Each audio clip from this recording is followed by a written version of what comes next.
नमस्कार दोस्तों, ज्योतिष की इस कक्षा में आपका स्वागत है।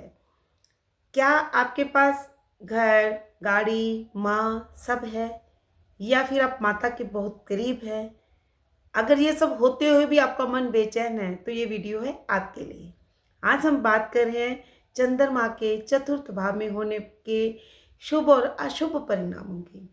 चतुर्थ भाव क्या है? चतुर्थ भाव हमारा घर है, गाड़ी है, वाहन है और बाग बगीचे भी हैं। मन चंद्रमा क्या है? मन, शीतलता, माता, धन। तो अब हम बात करें चंद्रमा जब कुंडली के चौथे भाव में बैठा हो तो कैसा रहता है। जब किसी व्यक्ति की किसी जातक की कुंडली में चंद्रमा चतुर्थ भाव में होता है तो सब प्रथम तो ये है कि जातक बहुत ही सम्मानित और प्रतिष्ठित व्यक्ति होता है जब चंद्रमा शुभ हो। जातक पर उसकी माता का प्रभाव बहुत ज़्यादा होता है। चतुर्थ भाव में चंद्रमा जब होता है तो वो बहुत दिग्बली हो जाता है। तो ऐसी अवस्था में जातक के जीवन में ये सफलता, स्थिरता बहुत लाता है। जिसके भी कुंडली में चतुर्थ भाव में चंद्रमा हो और सिक्स्थ भाव में अगर उसके गुरु बैठा है तो ऐसे व्यक्ति को हमेशा अपने पेरेंटल जो भी बिजनेस होता है, पुराना बिजनेस होता है, उसी को ही अपनाना चाहिए। ऐसा करने से जातक के जीवन में बहुत सफलता आती है, स्थिरता आती है। और यहाँ चंद्रमा जातक की शिक्षा में भी बहुत सहायक होता है।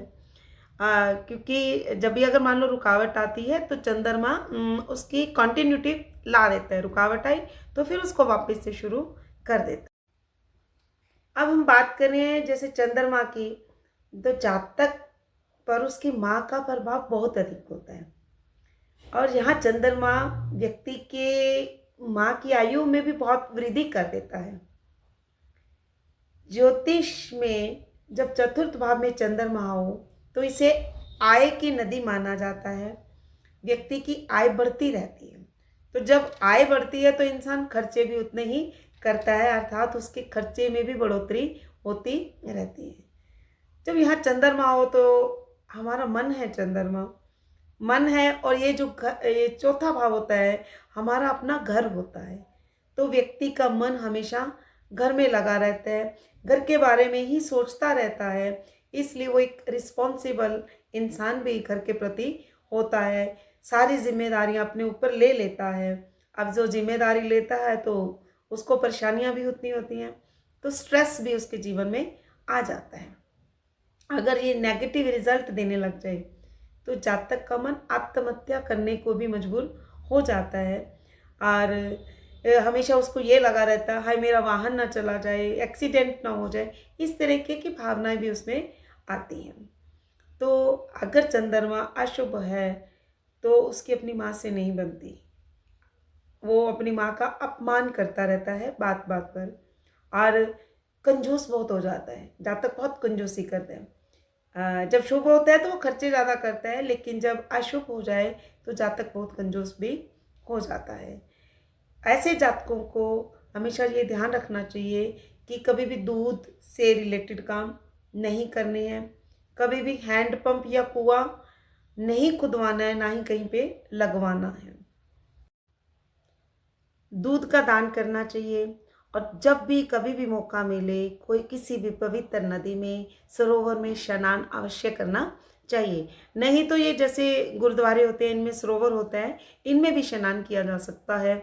जब भी मौका मिले हरिद्वार जाएं कहीं जाने का तो स्नान जरूर करना चाहिए। अब उपाय के तौर पे हम क्या कर सकते हैं, ऐसे जातकों को 50 ग्राम चांदी का कड़ा अपने हाथ में जरूर धारण करना चाहिए। अगर आपके दादाजी जिंदा हों तो उनके साथ मिलकर एक हवन जरूर करवाना चाहिए। एक यज्ञ के रूप में, थोड़ा सा भी यज्ञ रूप में करवाना चाहिए। थोड़ा सा इसमें लंगर वगैरह भी हो जाता है तो एक भी यज्ञ के रूप में करवाना चाहिए। और जब भी घर से निकलें, अगर आप कुंडली का प्रथम भाव खाली है, जब भी घर से निकलें तो गुड़ के साथ पानी का सेवन करके निकलें। 2 रंग का कुत्ता भी हम पाल सकते हैं अगर अन्य ग्रहों को देखने के बावजूद। तो अब हमने ये देखा कि चंद्रमा जब शुभ होता है तो क्या परिणाम देता है, अशुभ होता है तो क्या परिणाम देता है। ये एक सामान्य ज्योतिषीय विश्लेषण है।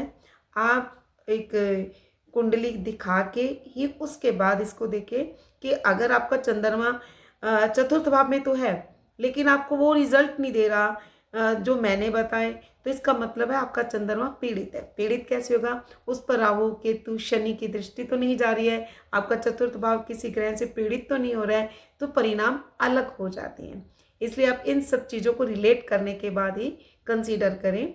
और अगर आपको ये वीडियो पसंद आई है, इसको लाइक, कमेंट और शेयर कीजिए। धन्यवाद।